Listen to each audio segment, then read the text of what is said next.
My mother-in-law cancelled my apartment's contract without asking me. You married into our family. So how can you expect you'll be living with just my son and grandson? It's your job as our daughter-in-law to take care of us too. Try to avoid that. You really haven't been raised well. This situation made me feel dizzy and overwhelmed. Movers who I hadn't hired entered my home and began taking away my furniture. Well, from now on you'll be living with us. You should prepare yourself. My mother-in-law said that with a grin on her face. My mother-in-law suppressed my father-in-law and did anything she wanted. I was happy that at least my father-in-law was a kind person, but this was too much. I couldn't hold myself back any longer. I had reached my limit. No, I've already passed my limit, which is why I came prepared. Understood. Well, of course. Since this has been decided... Quickly! I cut off my mother-in-law as she was speaking and pulled out the thing I had prepared. Just like you canceled the contract to my home without asking me, I ended my marriage with your son without telling you. Huh? At the moment, she understood everything, and her face went pale. My name is Isla. It's been 3 years since I married to my husband, Asher. Asher and I are currently living together in a studio apartment my parents bought me. My parents manage a company and are very well off. Though I've turned down their financial help since I started working and living on my own. This house was a wedding gift, so I had no choice but to accept. This is to celebrate your wedding, so at least let us do this much. When my dad said that, I couldn't refuse. Asher was happy that we could live together comfortably, and seeing him like that made me happy as well. Our married life went well, and we ended up having a child relatively quickly. Marriage, pregnancy, and the birth of our son, Gabriel. It was the happiest and the busiest time of my life. It passed by like a whirlwind. After meeting my in-laws before the wedding, I rarely saw them. Asher's parents' home was far away, and it was a hassle for his parents to come visit us. My father-in-law was an executive in his company, so he couldn't take long vacations. So generally, we would share updates about our son over the phone. Even though we can see you over video calls, it's lonely not having you visit in person. My mother-in-law said that every time we spoke over video call. I wanted to visit them occasionally, but I had so much to do. And since her son was so young, I was worried about traveling a long distance with him. I also still wasn't fully recuperated from giving birth. All I could do was let out a dry laugh and apologize. Days and months passed, and our son turned 3 years old. I still can't keep my eyes off him, but he's grown up to be a very good boy. And he even helps me out sometimes. Around that time, my mother-in-law began visiting us more often. Until now, she had said she couldn't visit because my father-in-law couldn't take vacations. So I wondered how and why she started visiting more often now. At first, she would only come once every few months. But she started visiting us more and more, to the point she was at our home every week. I've made a new friend recently. They drive me to here, my mother-in-law said, handing a new toy to Gabriel. Asher's father isn't with you? He's really busy. Even today he's working. My mother-in-law didn't seem to care much as she answered. Since Gabriel has gotten bigger, why don't you come over to our house? As a wife, it's your job to visit us. My mother-in-law spoke to me spitefully as she hugged Gabriel. But even if he's gotten bigger, he's still only 3 years old. He hasn't had much experience traveling long distances, and I'm still teaching him manners and how to act outside our house. Asher is also busy with work, and it's hard fitting a trip into his schedule. I'm sure Asher had spoken to his mother about this, but she just wanted to be mean to me. Even when Gabriel was a baby, you would just let us see him over video calls. It was so sad. My neighbors are all looking forward to meeting Gabriel. My mother-in-law looked across the room and let out a sigh. I wonder if living in this fancy house is what makes you feel like you are so important. I would never know how to react when she said this. Gabriel has also said he doesn't like his grandma much. I'm sure he could feel that his grandma was mean to me, even if he couldn't understand what she was saying. She started visiting us so often that it felt like a problem. I asked Asher to talk to her about it. Suddenly, shortly after, we got a call that Asher's father had collapsed. Asher quickly took time off, and we headed to his parents' house together. Your dad suddenly collapsed while he was working. We went to the hospital and took some tests, and it seems it's nothing life-threatening. But his arms and legs are still a bit numb, so he needs to be taken care of. He's put aside his work for now, and is reading in his bedroom. Since the first time I met my father-in-law, he's always been a quiet person. He didn't say much, but he was always interested to hear about Gabriel. He would send us money and gifts for Gabriel, and in general, always treated us well. Though my mother-in-law seemed very worried, he was calm. I can't work like I did before, but I've saved enough money that we don't have to worry. It's not like I can't work at all anyway. It's not that serious, so you don't have to worry too much. His hands were a bit shaky as he closed the book he was reading. My mother-in-law ignored that and turned to me. Since he's like this, why don't you move in with us to help take care of him? I don't know what I'll do on my own. And since you are our daughter-in-law, you should at least do this much. But we have our apartment. I was worried about my father-in-law, but I wouldn't accept this that easy. We already signed Gabriel's up for preschool in our area. And considering my mother-in-law's personality, she'll bother me every day. I turned to Asher, hoping he would be on my side. But he was nodding along with what his mother said. Won't you be quiet? I'm telling you that's not necessary. So Isla and Asher don't need to move in. Don't force them into it.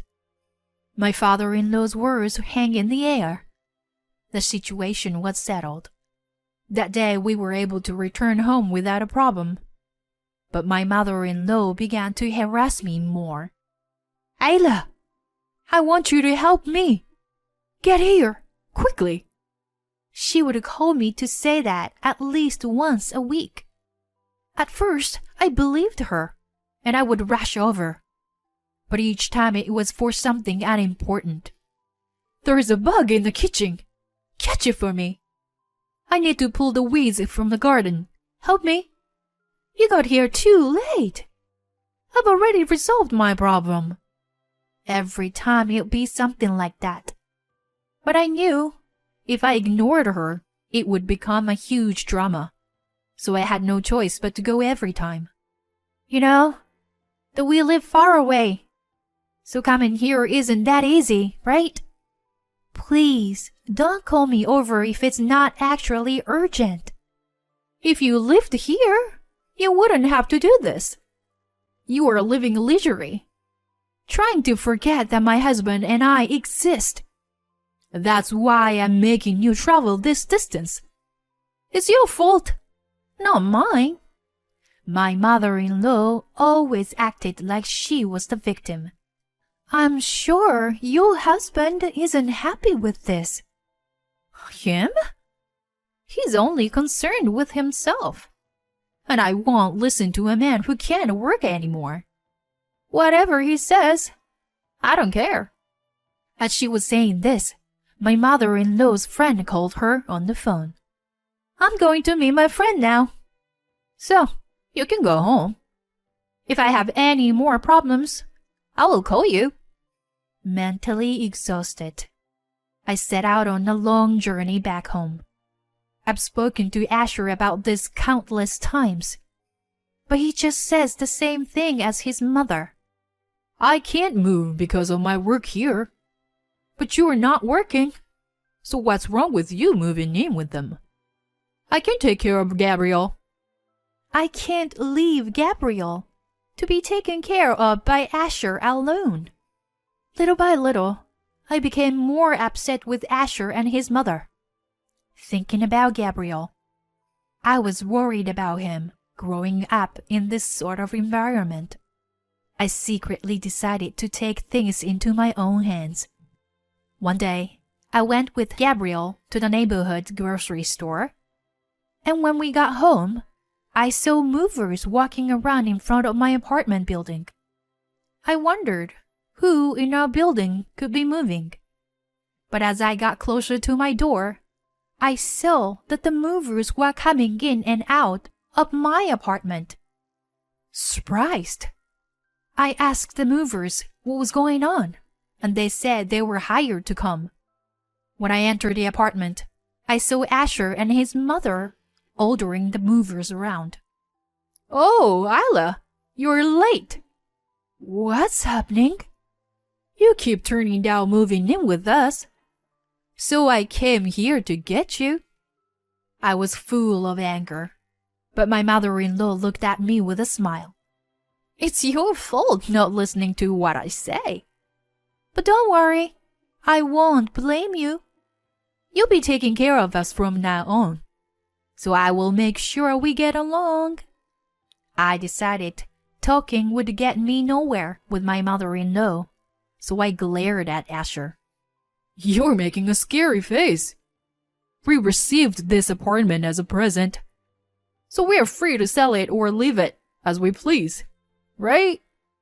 I'm also worried about my parents. Since you have free time, you can move in with them. We'll all be happy. Won't that be great? Haven't you thought about how Gabriel and I feel? Gabriel will make new friends, and you can find a part-time job out there. If we are worried about money, we can ask my parents for help.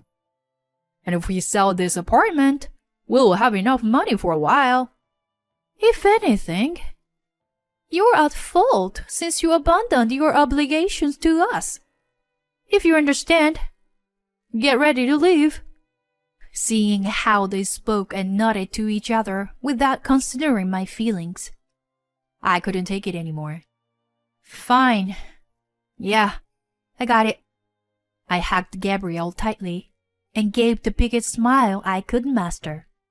In that case, I'm breaking up with Asher. Asher was at a loss for words. Huh? Isla, what do you mean? As I said, I'm ready to get divorced.